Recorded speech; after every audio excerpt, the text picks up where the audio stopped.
evening, everyone! Napakagwapo mo naman. Napakaganda mo ngayon, Miss Kyla. Bakit tayo kakasal? Ah. Pinaghandaan ko talaga ang pagdiriwang na ito para sa'yo. Thank you. Thank you so much. Isang napakalaking blessing na maging parte ng iyong milestone. You are top tier. You are a league of your own. Nag-isa ka, Miss Kyla. Oy, Guys, alam niyo ba guys, si Eric dapat nasa Canada siya ngayon. Pero dahil, this is what friends are for. Dito Yes. siya. So after ng show na to, didiretso siya ng kaya airport. dahil sa'yo, nagmamadali ako mamaya papuntang airport. Sorry. Thank you so much for all your Sobrang love. laking blessing talaga. Ako, guys, si Eric, isa sa talagang pinakamabuting kaibigan ko. Biruin nyo, nung nasa... Bukod sa gwapo, no? Bukod sa Dapat gwapo, dinadagdag mo at yun. saka hello ang sexy mo ngayon I know, right?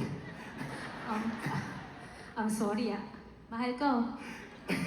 You know, you're the only one for me. Alam mo siya sinasabi, guilty ka naman siya.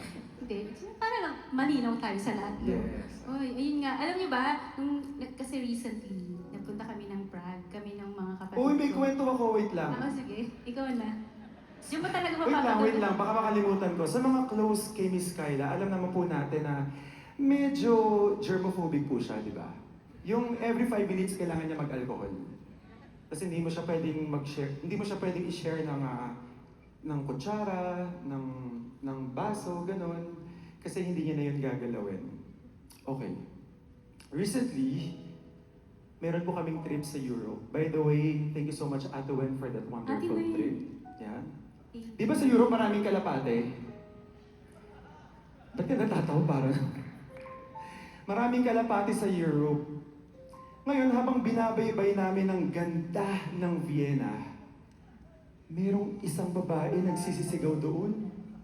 Lahat kami napatingin. Yun pala, si Miss Kyla naiputan ng kalapate sa ulo. At saka sobrang dami. Tapos nakakatawa pa, nakapayong kasi ako eh. May Kasi proof medyo- ako niyan, ha? Nakapayong ako, pagbaba ko ng payong isip. Sa aming lahat, siya lang po yung nakapayo kasi ayaw niya pong umitim, gano'n. Hindi kasi umulan nun. Umulan ba? May ambon. Pero ikaw Tapos, lang friend yung nakapayo. tapos sabi ko, gano'n. sayang na, magamitin ko na. Kasi medyo umaraw na. Tapos, nung ikaw lang yung nakapayong, ikaw pa yung nataian ng ibon. Ako pa. Mhm. Ta, So, syempre, may picture. Naramdaman ko talaga. May proof ako dyan, ha? nakakatawa kasi naramdaman ko talaga yung pagbagsak sa ulo ko. Mga walang iya kayo! Pakitanggal na, parang awa, nakakatawa yung tsura ko. Naramdaman ko talaga yung pagpatak nung ano. Alam niyo yung reaction niya? Yung parang pasugod na siya sa ER, guys. Ganon kalaki yung reaction niya. Feeling niya, ang dumi-dumi niya. Na kailangan niya nang umuwi ng hotel para maligo. Diba? Pero kumalma ka nun. Pero meron kasi ako natutunan sa'yo. Yun nga. Alam mo kung ba't siya kumalma, guys? Kasi sabi ko, kapag naiiputan daw ng ibon sa ulo, nagkakaroon ng swerte at maraming pera. Iba talaga ang nagagawa ng pera, guys. Pero galing kay Lord yung pera na yun Kumakalma ka Ginamit talaga. lang niya yung ibon para iparating sa akin. Magkakaroon ako ng maraming pera. At masosold out ang iyong concert.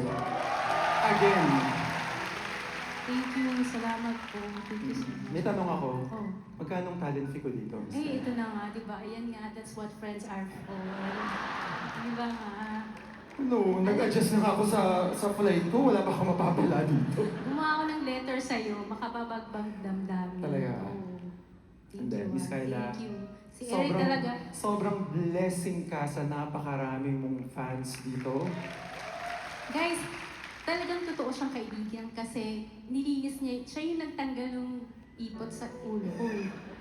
Hinawakan niya talaga kasi nagpapanik na ako. Tatanggalin natin, natanggal niya, pinapakalma niya ako, tapos sabi niya, walang iya. Tapos pagkatapos sabi, oh guys, aminin niyo, natatawa kayo.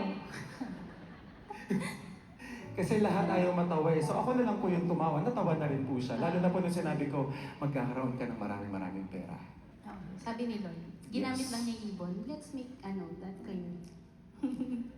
Thank Anyway, you so much. Thank you. Miss friend. Kyla, maraming salamat I for love you. inviting me Tigilan mo here. yung pagsasabi mo, Miss Kyla kasi. Miss Kyla, Ganyan ang pagrespeto namin sa'yo. Bata pa lang ako, talagang pinanonood na kita. Grabe siya sa akin. Thank you. I Yes. love you, my I friend. love you, my friend. Miss Kyla, everyone. Eric Santos, ladies and gentlemen. Thank you, Miss Kyla. How are you guys? Okay, I just released a new single and it's a fresh take on one of the most beloved love songs from the 90s. Heavily tied ito sa iconic singing career ni Miss Kyla. Kaya naman, it's a huge, huge honor to put my own spin on a track rooted in her musical history. This is for everybody.